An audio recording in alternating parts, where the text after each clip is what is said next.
Good morning. I'm Jonathan Watts-Ley, and welcome to the Wealth at Work session on achieving better outcomes with in retirement. This morning, we're going to concentrate on a survey that we did with the Pension Management Institute last year in 2019, which was aimed at trustees and wanted to get their opinions regarding a number of elements of the retirement process. As you can see, in terms of those who responded, we had a mix of professional trustees and lay trustees, and they represented a range of different types of scheme, both in terms of DB and DC, and different types of master trust. The research itself looked at two different areas. First of all, concerns and risks that members may have, but then secondly, what support was in place for the member. So what I'd like to do is share the results of that research and then just give some thoughts as to things that you might want to consider. And clearly at the end of this session, I'll be happy to take any questions. So first of all, looking at that first section, there were three areas that were highlighted, and they looked at DB transfers, engagement levels, running out of money, taxation, and scams. So I'll take each one of those in turn and just give you a few thoughts. So the first area looked at pension transfers, and as you can see from the slide, 85% of the trustees that responded said that they were concerned about the risks involved regarding DB transfers. Now, clearly DB transfers has been in the news, what seems to be on an ongoing basis over the last few years, probably highlighted by British Steel and the fiasco that went on there, but of course there's been many other cases that have been highlighted. We know that the regulator has been very concerned about this area, so much so that changes are coming into place. So this autumn in October, contingent charging will be banned. So individuals will have to pay for DB advice. However, there is a carve out for people that can prove that they've got a life limiting illness. And there is a new form of advice which is coming in ahead of the full pension transfer advice, which is called abridged advice. And abridged advice is, if you like, a short form. However, the outcome of that abridged advice can only be that either somebody doesn't transfer, or if they think that there's a possibility that it may be the right thing for this individual to transfer, then they would then have to go on and take the full advice. But there is no pricing regime around the abridged advice. So whereas for the full pension advice, which ultimately somebody would have to take if they wanted to look at a transfer and the value of their scheme was over £30,000, whilst they would always have to go and get that advice ultimately, if they go for the abridged advice, then pricing is down to the provider. So it's going to be interesting to see how that rolls out when it comes into place in the autumn. It'll be very interesting to see how many people actually go on to that full transfer advice and see the fee structures that become the norm. But I suspect for most, it will be a few £1,000s to go through the full DB transfer advice process. Moving on, looking at member engagement. So again, a high number here, 63% of trustees are concerned at the lack of engagement of members. And I think some of the key issues here are around people really understanding what their options are when they get to retirement. Since freedom and choice came in, the good thing about it is it gives people flexibility, and people can really manage their retirement income in an efficient manner if they know how to do it. The problem is that a lot of members just do not understand how it works, and therefore, rather than running their retirement income in an efficient manner, there's always a danger that it would be done in a suboptimal way. So it's really important that trustees ensure that members understand what their options are. They understand what the upsides and downsides are of those options. They understand any options that are available within the scheme that they may have, but they also need to know where else to go to get support. So whether that's using things like PensionWise, or if the scheme has gone through maybe a due diligence process and appointed a regulated advisor, then letting know the individual that they could go and access that advice if they so wished. I think the other thing as well with engagement is that clearly for those in DC schemes, then you've got the whole glide path issue, so people understanding actually how their money should be invested in the lead up to their retirement, and clearly that glide path will very much depend on actually how they think they want to take their income when they reach retirement. However, even within that glide path period, people may change their minds for whatever reason.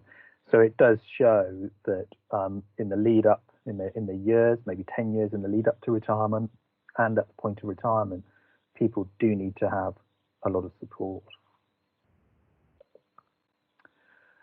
The next question involved longevity. And again, there was a concern by trustees. 60% said that they were concerned that members could run out of money. And I think the issue here is very much around people not really understanding, first of all, how long they may live. In fact, most people in their 50s and 60s underestimate how long they're likely to live, according to the Institute of Fiscal Studies. And I think that there's been other research done around that area which comes up with similar findings. But also, I think we've probably got a slightly different overlay at the moment as well because of COVID-19. So people may have smaller pension pots than what otherwise they may have had.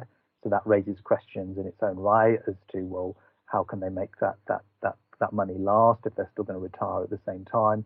Or indeed, perhaps they should carry on working and try and build up that pot a little bit more.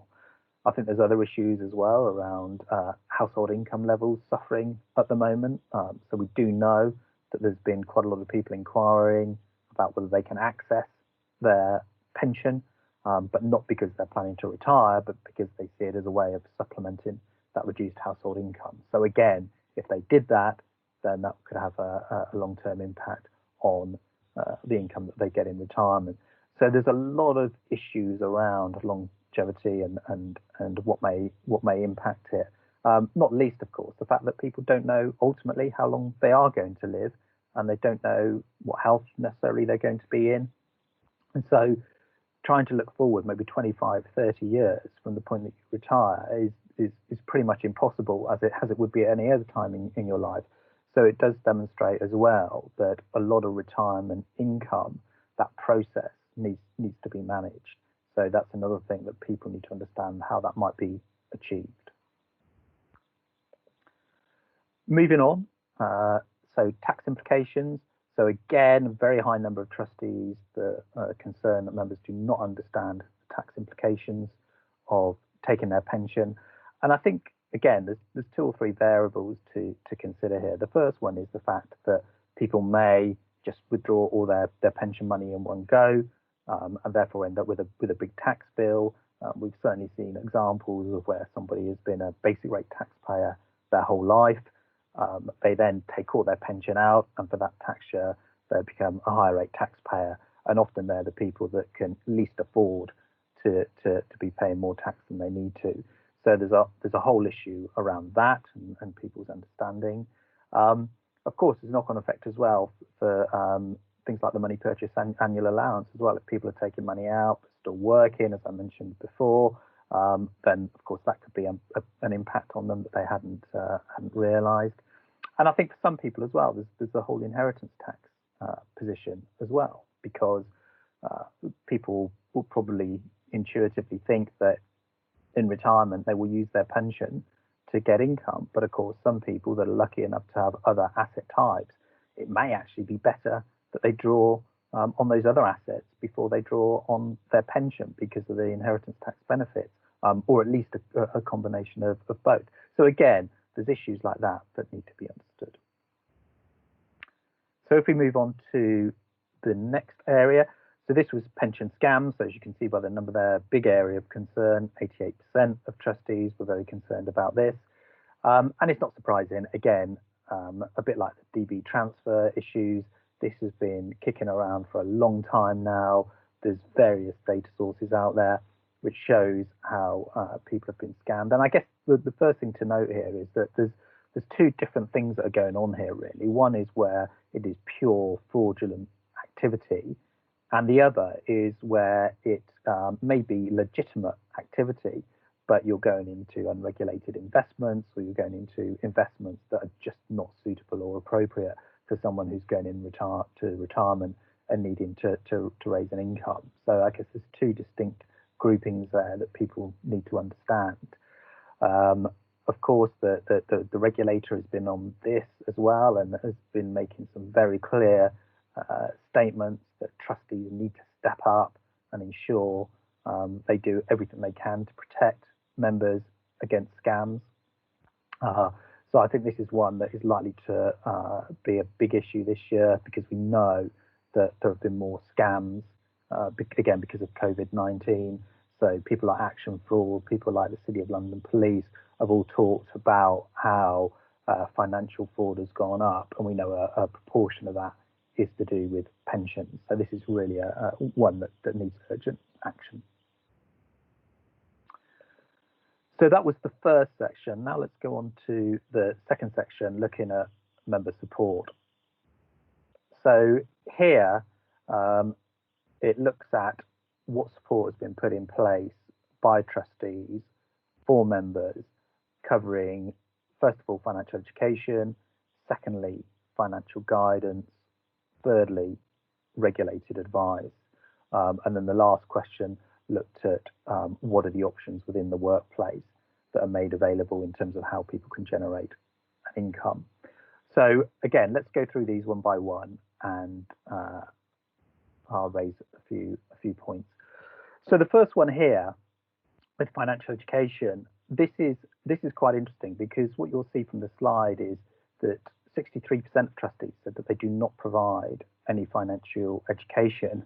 And yet, rather ironically, it was the same percentage number, 63% of trustees who earlier on were concerned about engagement.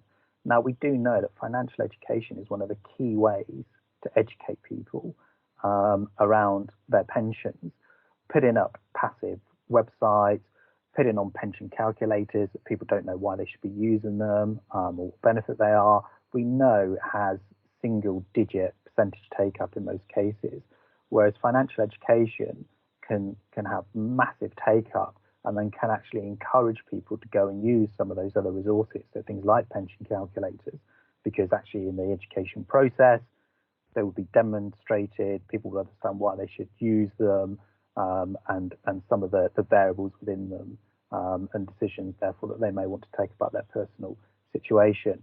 So I think there is a certain irony here that trustees are concerned about engagement, yet very few seem to do very little about it. So this is probably one where there does need to be more focused from the trustee group. If we look at the next slide, financial guidance. So financial guidance is normally summarized as a one-to-one activity. It's not regulated advice. So at the end of it, you're not going to get somebody, yes, you should definitely go off and do X, Y, or Z. It is very much around getting people to understand what their options are, what's available, and things that they might consider. It comes in various forms. So a lot of providers will provide telephone helplines to help with this.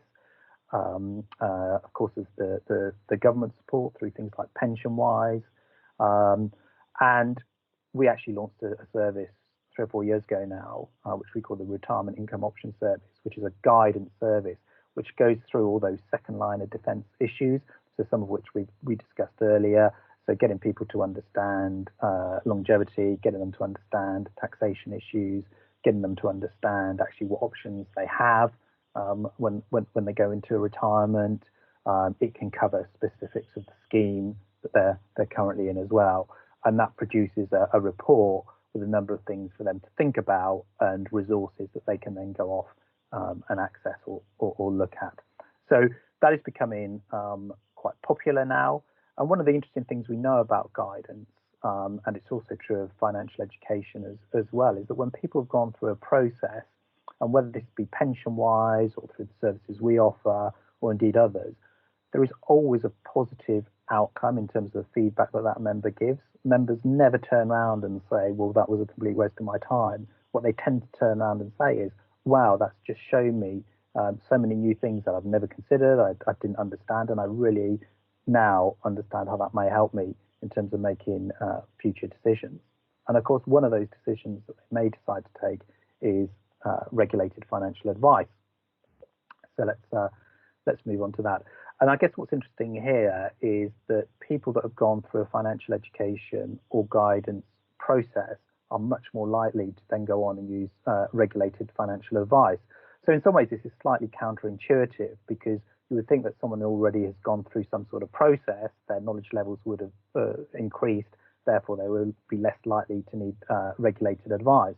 But what tends to happen is, because their levels of understanding have increased, they then realise that actually some of this stuff is quite complex, and they realise the cost of getting it wrong, and therefore they're more likely to take regulated advice. Whereas often in research, and many of you will have seen this, been a lot around this area, whereas if you just go out and say to people, do you want to take regulated advice, the levels are often quite low in terms of people that say that they will. So an interesting dynamic that goes on there. But of course, that regulated advice is not just that it will help that individual to come to a decision, but it also gives that individual consumer protection for the advice that's given. For many as well, they may need ongoing advice throughout retirement. As I mentioned earlier, 25, 30 years in retirement, a lot of things are going to change. So if you're going to maintain income, or indeed change income with changing needs, then actually that regulated advice can be a really important process on an ongoing basis. And then the last slide looked at what do schemes offer in terms of support for implementation. So will that be drawdown, annuity, etc. And you can see that data on the slide here. I think the only point I will raise here is that it's quite worrying that some schemes are still offering single services. So for example, 18% of trustees said that they offer an annuity broking service only. Now, clearly, a lot of people will say, well, that creates inherent bias, because if your scheme or your employer is offering one sort of solution and no other solutions, to a lot of people, that will suggest, well, that must be the right solution. Whereas, well, of course, we know that actually it probably isn't for a lot of people. So I would say the key thing here is there does need to be a consistency in what schemes do and what they're offering, which all goes really to the retirement process, and have schemes, have employers, have trustees got a retirement process in place. So that brings me on nicely to the summary, and I won't read out everything that's on this slide, but I do think the key issue here really is having that retirement process. So do you have a process by which a member can access financial education, access financial guidance, access financial advice?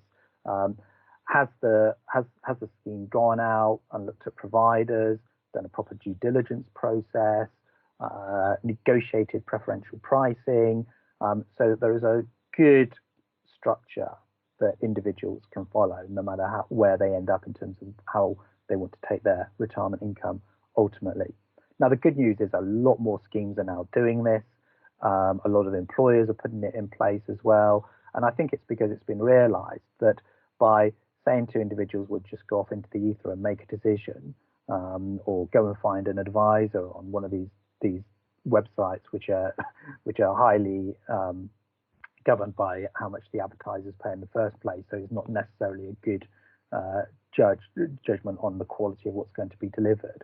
And certainly there's no negotiation on price there. And we've got to remember that schemes actually have quite a lot of buying power, and I think sometimes they don't realise that. So I think my last thought on this is that have a good, robust retirement process in place. So that is it. The only other thing that I wanted to add is that we are running this survey with the Pension Management Institute again this year, and it's just gone live. So if you visit our stand, you can take part. And I would really urge you all to take part, because it would be good to see how things have changed, if they have, over the last year. And as I say, with some change in regulation on some aspects, certainly in the DB area, it will be interesting to see how that develops over time. So thank you for listening, and I'm happy to take any questions.